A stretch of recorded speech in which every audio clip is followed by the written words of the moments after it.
Piggery farmer welfare society वालों pig farming करने वाले किसानों ਲਈ एक विशेष सैमीनार अज होटल पैराडाइज फाजिलका विखे करवाया गया। इस सैमीनार विच फाजिलका ਨੂੰ पिग फार्मिंग संबंधी जानकारी देने ਲਈ डॉक्टर सोहराब सिंह, मैडम परविंदर कौर ਅਤੇ ਹੋਰ ਵਿਸ਼ਾ ਮਾਹਿਰ शामिल ਹੋਏ। ਸਮੂਹ ਬੁਲਾਰਿਆਂ ਨੇ ਆਪਣੇ ਸੰਬੋਧਨ ਵਿੱਚ ਫਾਰਮਰਜ਼ ਨੂੰ ਪਿਗ ਫਾਰਮਿੰਗ ਨੂੰ ਇੱਕ ਵਧੀਆ ਸਹਾਇਕ ਧੰਦੇ ਵਜੋਂ ਅਪਣਾਉਣ ਦੀ ਅਪੀਲ ਕੀਤੀ ਅਤੇ ਭਵਿੱਖ ਵਿੱਚ ਇਸ ਦੇ ਹੋਣ ਵਾਲੇ ਫਾਇਦਿਆਂ ਸੰਬੰਧੀ ਵੀ ਵਿਸਥਾਰਪੂਰਵਕ ਦੱਸਿਆ। ਮਾਹਰਾਂ ਨੇ ਆਪੋ ਆਪਣੇ ਤਜਰਬੇ ਕਿਸਾਨਾਂ ਨਾਲ ਸਾਂਝੇ ਕੀਤੇ।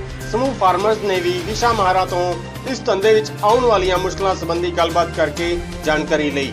पिग फार्मर्स वैलफेयर सोसाइटी के अहुदेदार राजन लूणा ਅਤੇ कुलदीप सिंह ने मैडम परविंदर कौर, डॉक्टर सोहराब सिंह ਅਤੇ ਹੋਰ ਪਤਵੰਤਿਆਂ ਦਾ ਫਾਜ਼ਿਲਕਾ ਵਿਖੇ ਆ ਕੇ ਸੈਮੀਨਾਰ ਲਗਾਉਣ ਅਤੇ ਫਾਰਮਰਜ਼ ਨੂੰ ਗਿਆਨ ਭਰਪੂਰ ਕਰਨ ਸੰਬੰਧੀ ਧੰਨਵਾਦ ਕੀਤਾ। ਆਓ ਸੁਣਦੇ ਹਾਂ ਮੈਡਮ परविंदर कौर ਦਾ ਕੀ ਕਹਿਣਾ ਹੈ ਇਸ ਕੰਮ ਬਾਰੇ। ਚੇਂਜ ਹੈਗੀ ਵਿੱਚ ਕਿਤੇ ਥੋੜੀਆਂ ਖਾਮੀਆਂ ਹੈਗੀਆਂ ਨੇ, ਉਹ ਮੈਂ ਤੁਹਾਨੂੰ ਅੱਜ ਦੱਸਾਂਗੀ ਕਿ ਉਹ ਖਾਮੀਆਂ ਜੇ ਤੁਸੀਂ ਦੂਰ ਕਰ ਦੋ ਤੇ ਲਾਈਕ बहुत ही अच्छा ये प्रोजेक्ट है ਜਿਹੜੀ ਪਿਗਰੀ ਫਾਰਮਿੰਗ ਹੈ।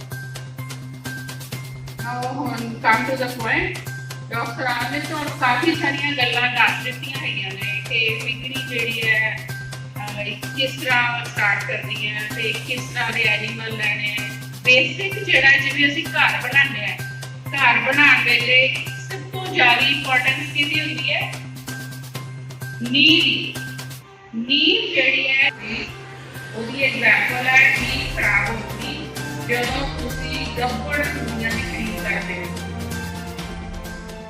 ਉਹ ਨੀਂਹ ਖਰਾਬ ਹੋ ਗਈ, ਰੋਂਗ ਹੋ ਗਿਆ, ਫਿਰ ਕੰਪਲੇਂਟ ਆਉਂਦੀ ਹੈ ਕਿ ਬਈ ਅਬੋਰਸ਼ਨ ਹੋ ਗਈ। ਅੱਜ ਕੱਲ੍ਹ ਦਾ ਬਰਨਿੰਗ ਟੌਪਿਕ ਹੈ ਅਬੋਰਸ਼ਨ ਆਲ ਓਵਰ ਇੰਡੀਆ।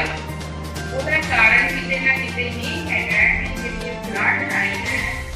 ਮੈਨੂੰ ਐਵੇਂ ਲੱਗਦਾ ਹੈ ਕਿ ਤੁਸੀਂ ਵੀ ਬਾਹਰੋਂ ਮੈਨੂੰ ਐਂ ਲੱਗਦਾ ਹੈ ਕਿ ਤੁਸੀਂ ਆਪਣੇ ਬੱਚਿਆਂ ਆਪਣੇ ਜਾਨਵਰਾਂ ਨੂੰ ਪਿਆਰ ਹੀ ਨਹੀਂ ਕਰਦੇ। ਕੋਈ ਕਹੇਗਾ ਕਿ ਮੈਡਮ ਜੀ ਮੈਂ ਜਾਣਾ, ਮੈਂ ਬਹੁਤ ਕਾਲਾ ਹੈ, ਮੈਨੂੰ ਪਤਾ ਨਹੀਂ ਕਿੱਥੇ ਜਾਣਾ ਹੈ ਤੇ ਮੇਰੀ ਕਹਾਣੀ ਅੱਧੇ ਘੰਟੇ 'ਚ ਇੱਕ ਬੱਚਾ ਦੇ ਦੇਖ ਦਿੰਦਾ ਜੀ, ਹੁਣ ਅੱਧਾ ਘੰਟਾ ਹੋ ਗਿਆ ਬੱਚੇ ਨਹੀਂ ਦਿੰਦਾ। ਭਾਈ ਇਹ ਪ੍ਰੋਸੀਜਰ ਹੈ, ਠੀਕ ਹੈ ਨਾ? ਇਹ ਪ੍ਰੋਸੀਜਰ ਹੈ ਤਾਂ ਆਪਾਂ ਕੁਦਰਤੀ ਪ੍ਰੋਸੀਜਰ 'ਚ ਜੇ ਲੱਤ ਫਸਾਵਾਂਗੇ ਤਾਂ ਮੁਸ਼ਕਲ ਹੀ ਆਏਗੀ। ਹੁਣ ਤੁਸੀਂ ਮੰਨ ਲਓ ਸੂਰੀ ਸੁਣ ਰਹੀ ਹੈ, ਬੱਚੇ ਦੇ ਰਹੀ ਹੈ ਤੇ ਲੇਟ ਹੋ ਗਿਆ।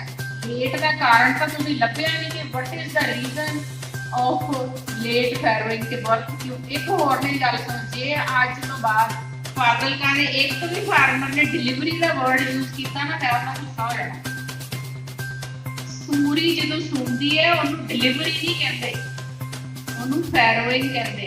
ਫੈਰੋਇੰਗ ਡਿਲੀਵਰੀ ਹੁੰਦੀ ਹੈ ਜਦੋਂ ਇੱਕ ਹਿਊਮਨ ਔਰਤ ਆਪਣੇ ਬੱਚੇ ਨੂੰ ਜਨਮ ਦਿੰਦੀ ਹੈ, ਉਹਨੂੰ ਡਿਲੀਵਰੀ ਕਹਿੰਦੇ।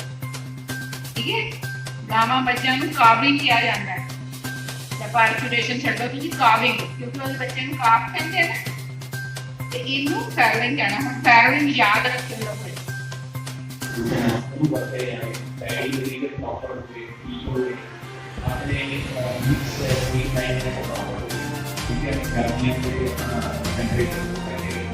ਸਰਦੀਆਂ ਦੇ ਵਿੱਚ ਜਿਹੜਾ ਹੈਗਾ ਉਹ ਪ੍ਰਣਾਲੀ ਜਿਹੜਾ ਜਹਾਂ ਦੇ ਬੱਚੇ ਛੋਟੇ ਆ ਉਹਨੂੰ ਆਪਾਂ ਪ੍ਰੋਪਰ ਕੇਅਰ ਕਰਕੇ।